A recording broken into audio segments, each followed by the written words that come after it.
Hi, this is Don McAllister and welcome to another weekly tip video. Well, this week I thought I'd take a look at some of the new features of my favourite writing tool on both the Mac and iOS, and that's Ulysses. Now, we've covered Ulysses before, specifically in episodes 554 and 555, but I have touched on various updates since then, so just do a quick search for Ulysses on the ScreenCastsOnline website.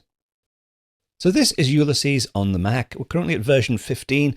The biggest change in version 15 is the addition of a split editor view, which is really nice if you want to work on two separate sheets within Ulysses at the same time.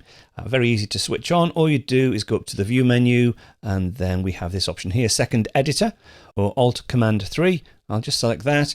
And now we have two separate panes within the editor, this one here and this one here. Now you'll see there is only one active pane at any one time. You can change that if you want, but the highlighted pane is the active pane.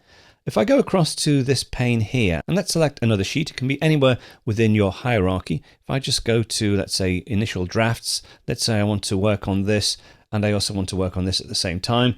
I can toggle between them quite easily. If I want to just have the editor view, I can hit Command-3, or I can go up to here and switch that off. So I've got my two editing panes. I can drag this separator across.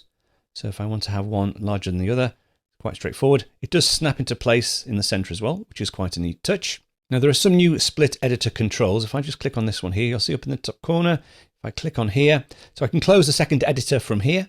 I can have the editor on the bottom, so if I click that, you'll see we now have this horizontal bar that again I can scroll to change the dimensions of each pane. And again, I can switch between them quite easily. Let's go back and put that as it was. So over here, we'll just tap on here. We'll put second editor on the right. If I want to change the order, if I want the left-hand side to be on the right-hand side, again, pretty easy. Just click on here and say swap editors, and that swaps them around. And then finally on this control, if I just click on this one here, we can take off the highlight active editor. So both panes are still active, it's just that one isn't highlighted anymore. But again, you can, as you switch between these panes, by the way, that control in the corner is in the corner of each pane. So let's switch the highlight active editor back on. And then to come out of our split view, go to view and take off second editor. And let's have a look at our library again. That's just a quick preview of one of this week's Apple-related tutorials from ScreenCastsOnline. ScreenCastsOnline is your premium source of Apple-related video tutorials. All of our members get access to brand new, up-to-date tutorials each week, as well as unlimited access to our entire video archive full of Mac and iOS-related tutorials.